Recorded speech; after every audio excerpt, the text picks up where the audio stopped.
नमस्कार, हर हर महादेव, जय भोलेनाथ। आप सभी का स्वागत है आपके खुद के YouTube चैनल पर जिसका नाम है चाचा के फैक्ट्स। मेरा नाम नितिन है। मैं यहाँ से फैक्ट्स, ईश्वर से जुड़े चमत्कार, रोचक पौराणिक कथाएं और तीसरी शक्ति के प्रकोप यानी कि भूत प्रेत आत्माओं से जुड़े कुछ ऐसे अनुभव, लोगों के रियल लाइफ अनुभव कहानी के माध्यम से मैं शेयर करता हूँ।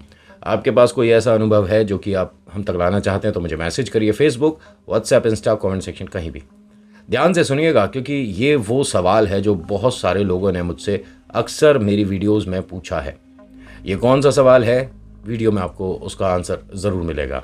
अभी फ़िलहाल चैनल का इंट्रो, फिर उसके बाद आकर शुरू करूँगा। कहीं मत जाइएगा, पूरी कहानी सुनिएगा। हर हर महादेव।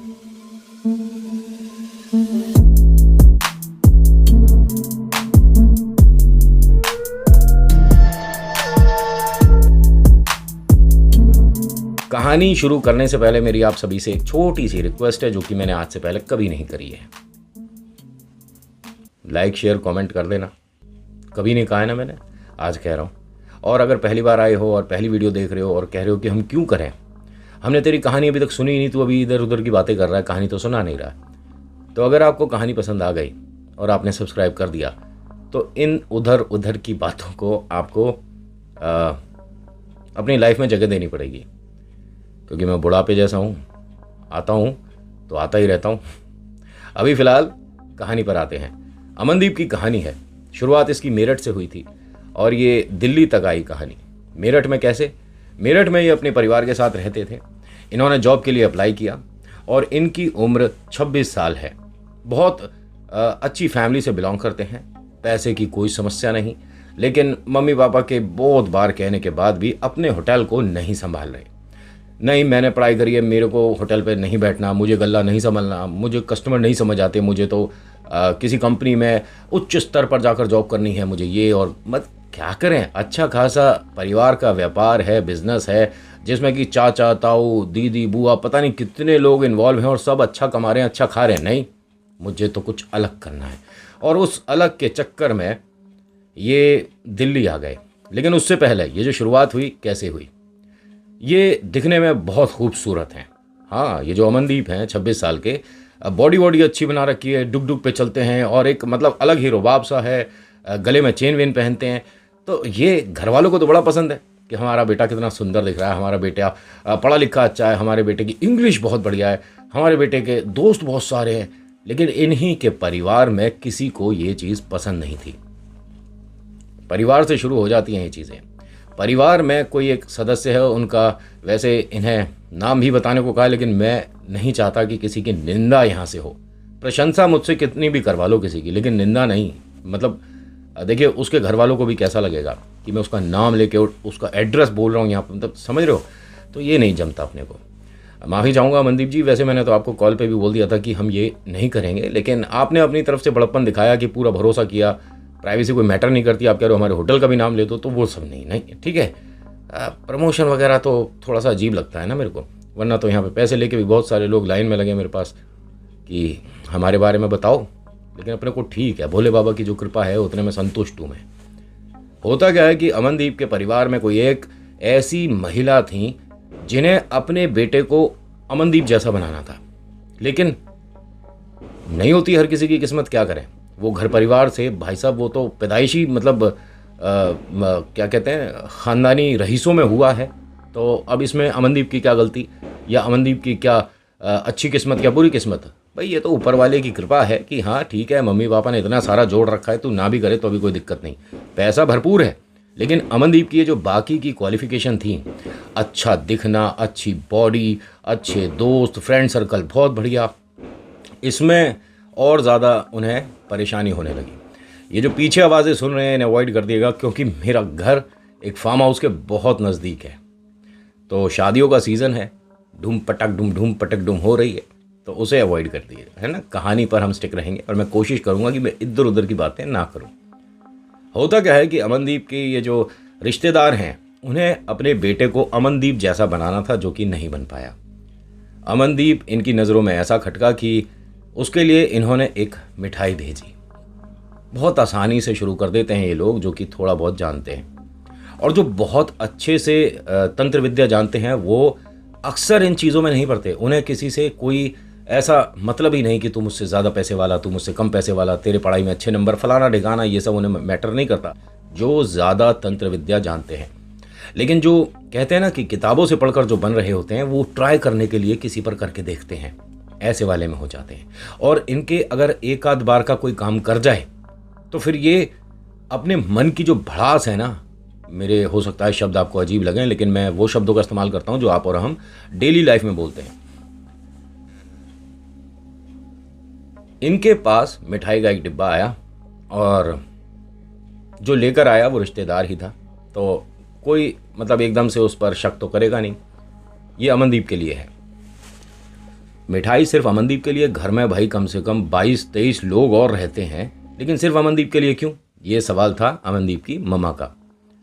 नहीं, ये ख़ास उसी के लिए है क्योंकि उसने मुझे बहुत पहले बोला था, जो कि शायद अब अमन को भी याद नहीं होगा, कि चॉकलेट के लड्डू खाने हैं। अमनदीप सामने ही बैठा था, वो टीवी पर कुछ देख रहा था। उसने कहा, मैंने आपसे कब कहा था कि मुझे चॉकलेट के लड्डू, वैसे चॉकलेट है, लड्डू हैं, अरे दो ना, मेरी बॉडी के लिए अच्छा ही है, ले आओ ले आओ ले आओ। उसमें सिर्फ 3 ही लड्डू थे और ये इनके घर के बिल्कुल जस्ट सामने रहती हैं, रिश्तेदार हैं। किसी ने इस बात पर ज़्यादा गौर नहीं किया, आती जाती रहती थी ना। अमनदीप ने एक बाइट लिया और उसे बेहद पसंद आया, और इतना ज़्यादा पसंद आया कि बाकी के 3 लड्डू भी आराम से खा गया, कोई दिक्कत नहीं, सब कुछ। अब यहाँ वो जो डिब्बा था, डस्टबिन में जाने की बजाय वो जो इनकी रिश्तेदार थी वो अपने साथ वापस ले जाने लगी। तो अमनदीप की मम्मा ने कहा कि अरे इसे कहाँ ले जा रहे हो, यहाँ डस्टबिन है ना किचन के सामने, वहाँ फेंक दो, कहाँ ले जा रहे हो? नहीं, ऐसे घर में कूड़ा वगैरह नहीं, मैं बाहर जा रही हूँ ना, तो मैं बाहर फेंक दूंगी कहीं। अरे बाहर भी तो कूड़ा ही होगा, यहाँ डस्टबिन है तो सही, नहीं फेंका। अमनदीप की एक कज़न है जो कि इस विषय में थोड़ी बहुत जानकारी रखती हैं। उन्होंने कहा मतलब मैं इनका मतलब बुआ ताई, एक काम कहता हूँ, मैं ताई जी बोल देता हूँ, ठीक है? वैसे रिश्तेदारी इनकी कुछ और थी, लेकिन ताई बोलूँगा तो आप जल्दी समझ जाओगे कि मैं किन के बारे में बोल रहा हूँ। अमनदीप की जो कज़न हैं जो कि साथ ही रहती हैं यहाँ, उन्होंने कहा ताई का ये व्यवहार मुझे समझ नहीं आया कि सिर्फ अमनदीप के लिए मिठाई लाई, उसे खिलाई, और वो जो डिब्बा है वो भी नहीं फेंक रही, तो इसमें हैरानी क्या है, परेशानी की क्या बात है? उन्होंने कहा कि हमारी विद्या में, जो मैं इन दिनों आप जानते हो कि कर रही हूँ, पढ़ रही हूँ, उसके अंदर ये शुरुआती दौर होता है। अमन एक काम कर, आज ना तू गुरुद्वारे चल बैठ साथ। उसने कहा गुरुद्वारे क्यों जाना है? अरे चल तो सही, अरे मैं हो तो आया था, अरे एक बार चल तो सही। चलो गुरुद्वारे जाने का, हाँ मैं आपको ये बताना भूल गया था कि एयरपोर्ट के भी पास है, सुन रहे हो? अब इस टाइम किसी की फ़्लाइट आ रही है भैया, उसे रोक तो सकते नहीं, और मैं बैकग्राउंड नॉइसेस वगैरह ये सब नहीं हटाता, मैं तो बैठा बोलना शुरू। जो पीछे से चौकीदार, हवाई जहाज, पटाखे सब जो आ रहे हैं आने दो, ये तो घर परिवार वाले बात है ना? तो परिवार वाले तो मान ही लेंगे मेरी बात कि चल कोई बात नहीं, तू सुनाता रहे लाडले, और हम सुन रहे हैं, है ना? मैं अपने आप खुद ही लाडला बोल रहा हूँ। अमनदीप की जो ये सिस्टर हैं, उन्होंने बताया कि ये हमारे इस विद्या में एक बहुत ही हल्का सा शुरुआत है, मेरे साथ गुरुद्वारे चल। तो ये उनके साथ गुरुद्वारे जाने के लिए अपनी मोटरसाइकिल निकालता है, स्टार्ट करते हैं, वो होती ही नहीं है। गुरुद्वारा इनके घर से काफ़ी दूर है। अच्छा ये तो स्टार्ट नहीं हो रही, मैं गाड़ी निकालता हूँ। गाड़ी भी स्टार्ट नहीं हुई, गाड़ी अच्छी खासी है, कोई समस्या नहीं है। अच्छा दीदी बाद में चला जाऊँगा, ठीक है, अभी फ़िलहाल मुझे जिम भी जाना है और बाद में चला जाऊँगा। तुझे गुरुद्वारा जाने में क्या दिक्कत है? दूसरी गाड़ी है ना, वो निकाल लेना, घर में 3-4 गाड़ियाँ हैं। अरे अभी मैं लेट हो रहा हूँ, जब बुलावा नहीं होता ना तो गुरुजी तक तुम पहुँचोगे भी नहीं। ये भाई साहब नहीं जा पाए। दीदी ने इनकी मम्मा को, अमन की मम्मा को कहा कि हो सकता है कि इन्होंने कुछ करके दिया हो, तो एक बार बाबा जी से इसके बारे में बात कर लेना, कल सुबह गुरुद्वारे जाओगे तो एक बार बात कर लेना इसके लिए। अमनदीप जिम गया है और कोई समस्या नहीं हुई, कोई भी ऐसा नहीं कि एकदम सब कुछ शुरू हो जाए, प्रेत आत्माएं दिखने लग जाएं, कुछ नहीं, इतना भी नहीं होता जल्दी। हाँ टोटके पर आप पैर रख दो और बिल्कुल से वो किसी के लिए पढ़ कर रखा हो, आपकी भी सारी चीज़ों से मैच कर जाए तो कुछ हो भी सकता है, तत्काल वाली बात जो मैं बताता हूँ। अमनदीप जिम गया है, 2 घंटे बाद वापस आता है। घर में सबके साथ हंसी मजाक हो रहा है, लेकिन इस पर ज़्यादा नज़र इनकी कज़न रख रही है कि अगर किसी भी तरह का कोई भी व्यवहार इसका चिड़चिड़ा हुआ अभी आज घर में, तो इसका मतलब मेरा जो डाउट है वो सही है कि जो ताई जी हैं वो कुछ करके गई हैं। थोड़ी देर बाद ताई जी आ जाती हैं। वो जो कज़न है उसका नाम लेकर बुलाती हैं और कहती हैं कि तुझे दिक्कत क्या है, तुझे क्या दिक्कत है। तो उसने कहा मैंने तो आपसे कुछ कहा ही नहीं, और एक घर में सब लोग बैठे हुए हैं, डिनर चल रहा है और काफ़ी लोग हैं, काफ़ी बड़ा परिवार है। सबने कहा अरे क्या हो गया। और फिर अमन ने कहा ताई जी क्या हो गया, आप इससे ऐसे क्यों बोल रहे हो। नहीं, ये मुझे उल्टा सीधा क्यों बोल रही है। मैंने आपको कब उल्टा सीधा बोल दिया। नहीं, ये तू जितनी बड़ी है ना, मैं 1 मिनट में ठीक कर सकती हूँ। तो उसने कहा अरे ताई जी आप मेरे से मत करो ये सब, मैं भी कुछ जानती हूँ जो आप बोल रही हो ना, जिस तरफ आपका इशारा मैं जानती हूँ। ताई जी ने कहा अगर तू जानती है ना तो अभी तक तो मैं कुछ नहीं कर रही थी, ना कुछ बोल रही थी, अभी दिखाती हूँ मैं घर जाकर कि मैं क्या कर सकती हूँ। मुझे तेरा नाम, जन्म तिथि, जन्म की जगह सब पता है। तो उसने कहा कि अगर कोई परेशानी हो तो कहो, मैं बाल दे देती हूँ, तब तो हो जाएगा। अब वो कुछ ना कुछ बोलती हुई यहाँ से चलने लगी। घर में सब ने अमनदीप के जो सिस्टर हैं इन्हें डांटा कि ताई जी से ऐसे बात नहीं करनी चाहिए थी। और अरे उनका मतलब ठीक है व्यवहार कुछ अलग है, अरे अलग नहीं है, ये फ़िलहाल 3-4 महीने से किसी और ही दिशा में जा रही हैं। और जो अमनदीप के लिए ये सुबह लाई थी, मुझे ऐसा शक है कि उसमें कुछ ये करके लाई थी। अब सुन लिया सबने। अमनदीप को यहाँ थोड़ा अजीब लगने लगा, क्या बोल क्या रही हो आप, मेरे से क्या दिक्कत है उन्हें, अब मुझे क्या बताओ उसे आंटी को मतलब ताई जी को क्या दिक्कत थी तेरे से। लेकिन एक काम कर, तूने इंटरव्यू दे रखा था ना, कहाँ के लिए था। दिल्ली है, परसों ज्वाइनिंग है, बताया तो था, पैकेज अच्छा है, तनख्वाह अच्छी है, मैं तो जाऊँगा। तू कल सुबह निकल जा भाई। कल सुबह नहीं, मेरी परसों है ज्वाइनिंग, और रूम है, दोस्त वगैरह रहते हैं, मैंने अपना सामान तो पहुंचा ही दिया था, चला जाऊंगा ना परसों। तू कल चला जा, इसी में सब कुछ ठीक रहेगा। अब सभी ने कहा कि ठीक है, अगर तेरी बड़ी दीदी बोल रही है तो उसकी बात पे रिस्पेक्ट कर और कल चला जा। इसने कहा ठीक है। इसे अपनी मोटरसाइकिल से जाना था। जब ये जा रहा था, मतलब जाने के लिए तैयार हो रहा था, सबसे मिल रहा था, गले वले मिल रहा था, सबसे बाय हो रही थी, तब बाहर आकर देखता है तो दीदी ने इसकी मतलब मोटरसाइकिल पर हैंडल पर कुछ बांधा और कहती हैं कि वीर जी ये खुलना नहीं चाहिए, मैं आज सुबह गुरुद्वारे गई थी तो बाबा जी ने तेरे लिए ये दिया है, और एक तेरे हाथ में ये जो कड़ा है इसके साथ ये वाला धागा और बांध। तू सुबह हो आई थी, मुझे जगा देती। नहीं, तू नहीं जा पाता, मुझे पता है। ऐसे में मन बदल जाता है और चीज़ें हमारे को समझ नहीं आती हैं। तुझे कुछ भी लगे, कभी भी मन में डर हो तो बाबा जी का नाम ले और वीरे मुझे फ़ोन करती हो। उन्होंने कहा दीदी तुम बहुत परेशान हो रही हो, ऐसा कुछ भी नहीं है मेरे साथ। उन्होंने कहा देख मैं तेरे से बड़ी हूँ और जो मैं कह रही हूँ मेरी बात को मान ले, और ये जो मोटरसाइकिल पे मैंने बांधा है ये बंधा रहने दे। हाँ हाँ अच्छा लग रहा है, कोई बड़ी बात नहीं, चलो। अब ये यहाँ से अपना सबसे ओके टाटा बाय बाय हुई और चल दिया। आधे पौने घंटे बाद इनके घर पर फ़ोन आया कि ये मोटरसाइकिल है और एक लड़का है, उसके थोड़ी सी चोट वगैरह आई है और अभी हल्की हल्की सी वो बेहोशी में था, तो हमने आखिरी जो नंबर था उस पर कॉल किया है। कहाँ से बात कर रहे हो? ये दीदी का नंबर था। दीदी घबरा गई और पूछती हैं कि कहाँ है। उसने कोई जगह बताई, कोई क्लिनिक था या क्या था। तो उन्होंने कहा ठीक है हम थोड़ी देर में पहुँचते हैं। वो बात करने लायक है नहीं, वो हल्की हल्की सी बेहोशी में है और बात नहीं कर पाएंगे वो। अब ये सभी लोग हफरा तफरी में, भाई साहब गाड़ियों में बैठे हैं और निकलने वाले थे, तभी दीदी के मोबाइल पर दोबारा फ़ोन आया। ये अमन का कॉल है। अमनदीप ने कहा हाँ दीदी आपका मिस्ड कॉल देखा था। मैंने मिस्ड कॉल कब दिया था? और तूने मुझे फ़ोन किया था ना अभी, मतलब तेरी तरफ से किसी ने मुझे कॉल किया था ना? नहीं मैं यहाँ से हेलो हेलो बोल रहा था, वो मिस्ड कॉल थी और समझ नहीं आया क्या हुआ। आप कॉल किया था ना? तू ठीक है? हाँ हाँ बस ठीक है, सब कुछ ठीक है, बस पहुँचने वाला था मैं। तो आप बोलो क्या बात हुई? अभी पेट्रोल पंप पर रुका हुआ हूँ।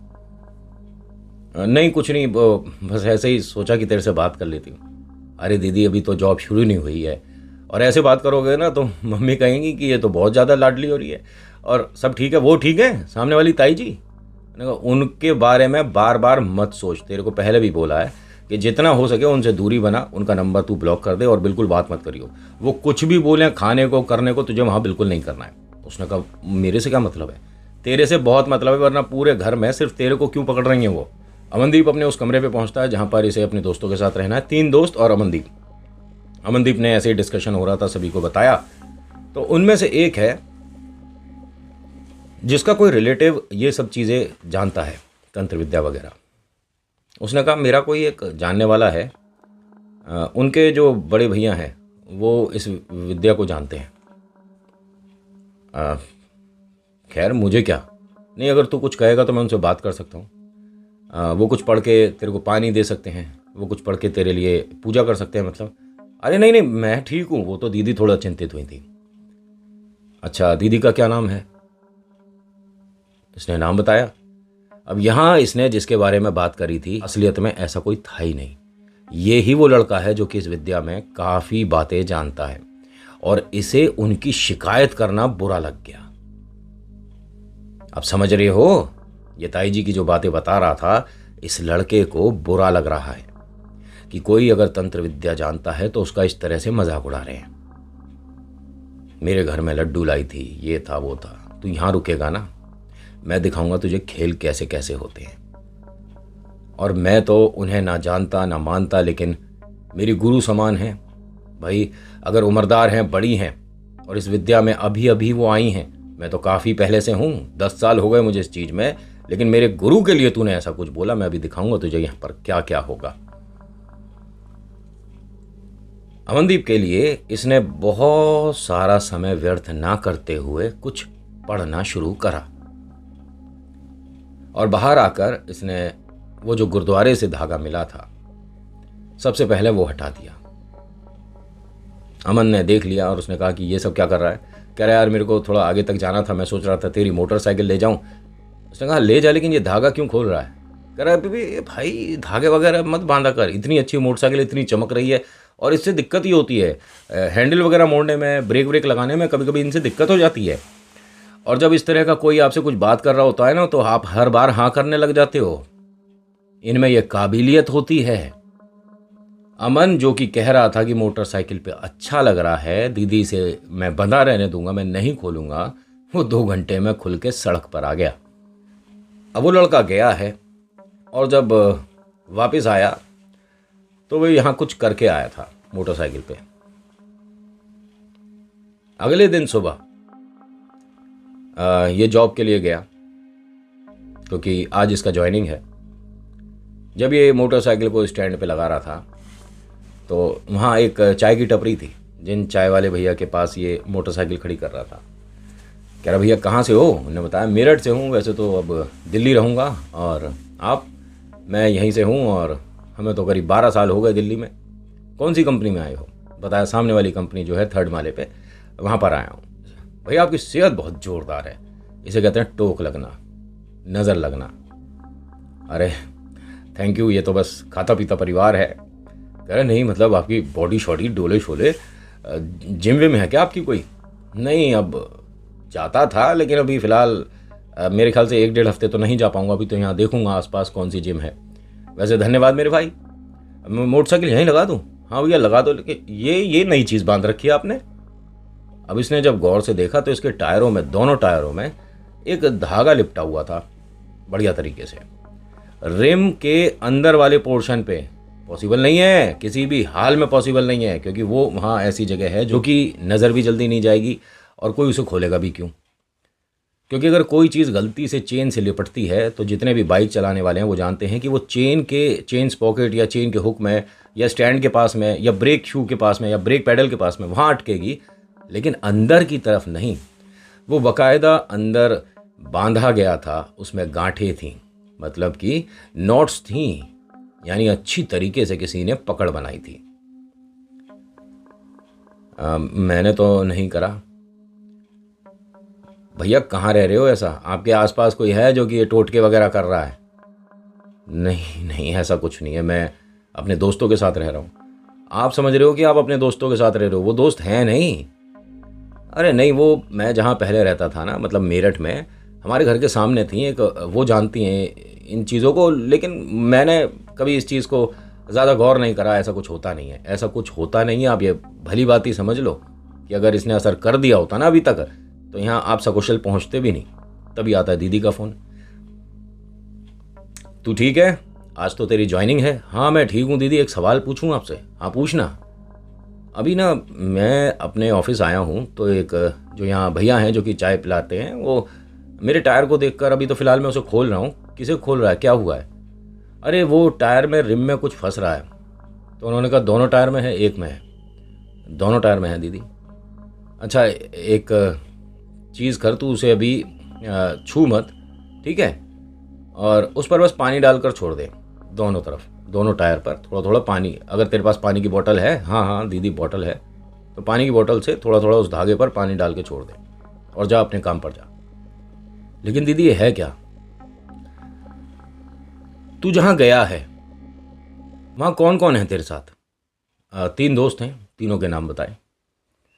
ठीक है, और उनमें से कोई किसी को तूने कुछ बात बताई हूँ? हाँ मैंने सबको बताया। क्यों, क्या ज़रूरत है तुझे ये सब कुछ बताने की? मैं तेरे से कह रही हूँ कि उनके बारे में, जो ताई जी हैं उनके बारे में ज़्यादा लोगों के साथ बातें करना बंद कर, वो तेरे दिमाग से बाहर नहीं आ रही हैं। तुझे कितनी बार कहा है मैंने? वो दीदी पूछ रहे थे, बात हो रही थी। अरे तो इस विषय में कौन बात करता है? ठीक है, मैंने कहा है ना, एयरपोर्ट भी है पास में, पीछे की साइड फार्म हाउस है, सामने वाली रोड पे चौकीदार है, और इधर आप हो, इधर मैं हूँ। वो सीटी बजा रहा है तो मुझे रुकना सही रहता है।